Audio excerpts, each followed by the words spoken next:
Who ever heard of that? And then if you look at the history of economics, there is not a single fiat currency that has lasted more than 64 years. Ours is the only exception, but here we are. You know, here we are. We are about to hit the wall next 18 months. So, again, it comes back to the American people. Ladies and gentlemen, what do you want? What kind of a country do you want? Half of you don't even vote. You don't even register to vote. So, literally, you folks have taken yourself out of the game completely.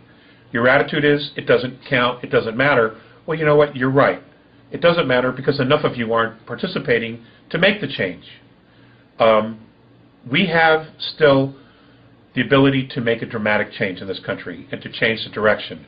We can go to our state governments and say, okay, you need to withdraw your support for the federal government. You need to hold them accountable to the 10th Amendment.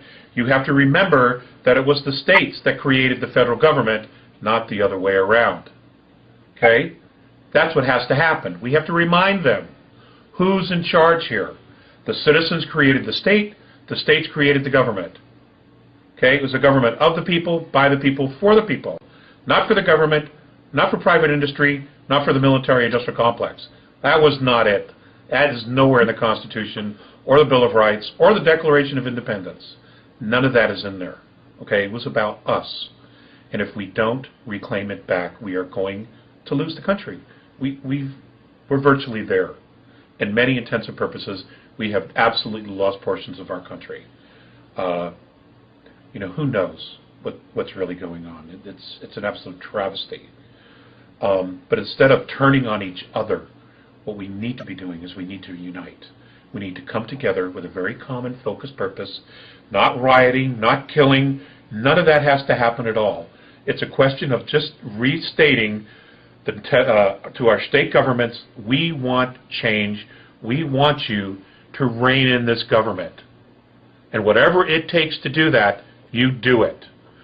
And you know, if all the 50 states got together, we could make this thing change right away. But that's what happens. Remember, the people created the state, and it was the states that created the federal government. It is not the other way around. I want to know what involvement ETs played in Eisenhower losing control of the military-industrial complex. I don't know that they had any.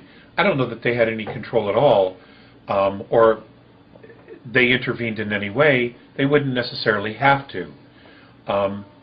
You have to understand that this was something. If you look at the times where we lived, you know, we had just finished World War II. We had the Korean War had just ended, and you know, there was all this hype about the Soviets, the Soviets, the Soviets. So you had all these secrets, all this clandestine activity going on, and now, you know, here you have several crashes of Roswell, Socorro, probably some others that have occurred, and you know, here we had all this technology. There had been the 54 meeting at what is now called Edwards, so there were a lot of things going on. You know, I don't know what all the actual mechanics were for how it just went black, but it went black. And probably whatever mechanism was in place that could classify these projects, or whatever group, let's hypothetically say Special Operations Coordinating Group within the National Security Council, all right? Let's say that they had the authority to classify these projects, these programs. Well, they classified it above and beyond anything that the president could ever reach. Right then and there, he would lose it. You know? And that's how it works. Is it a good system? No, I don't think so. I don't think so. Are there some things that maybe we should have been told about it? Absolutely yes. Are there some things that maybe we shouldn't have been told? I'm absolutely open to the idea that there were, especially from what I've learned from the A's, that there were some things maybe people weren't ready for then. I think we're probably ready now for a lot more information, but now they don't want to give us any information. I mean, now we're getting more information outside the United States about what's going on than anywhere else. Even other governments are very, very open. And here we are, the center of this entire thing, and we're like being led down this dark hallway, or how did Leonard Stringfield put it? A hall of mirrors with a floor of quicksand. That's exactly what it's like. That's a perfect analogy for this fiasco that's going on. You know, here we are, reverse engineered this technology. Here the American people have paid for it, and we know less than anybody else about what's actually going on with it. It's just, you know, this isn't going to serve anybody. You know, and if you're in a poker game and you don't know who the patsy is, that's probably you. And that's exactly what's happening here. We're in a poker game, and we're the patsy.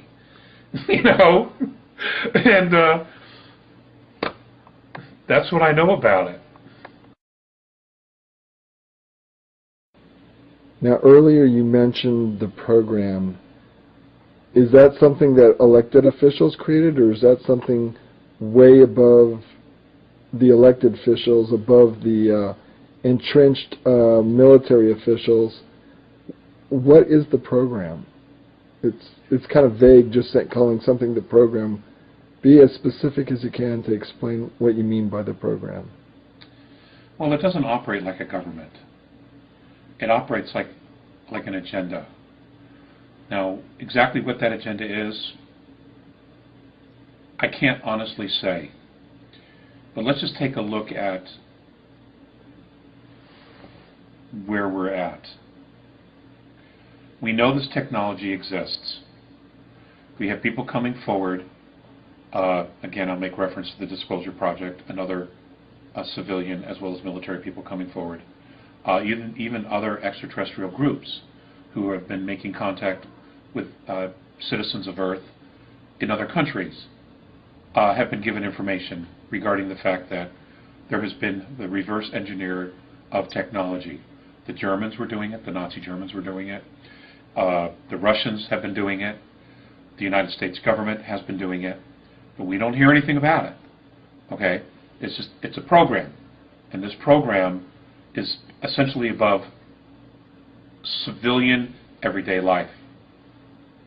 You have Corso's book, you have the work of Colonel Wendell Stevens, and all of the research that he's done regarding this, and many, many other authors that are trying, you know, every day to put out more and more information and just, you know, banging on the door, pounding the walls to try to get people to understand what's been going on here.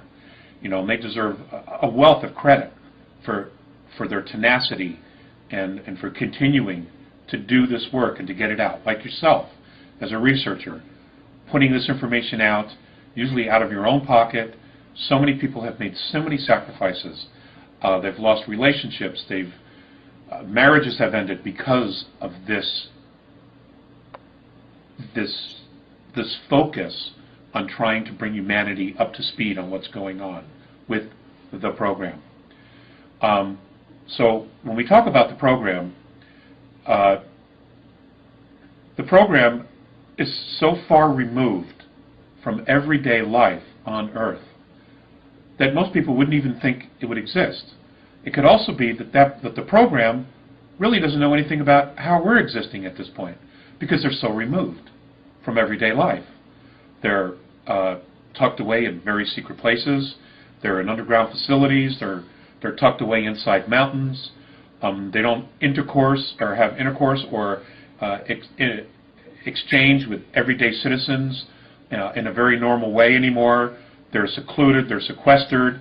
They hang out amongst themselves. They're detached from everyday humanity. So it's almost like you have two complete different realities here, operating within the same space, which in fact is true.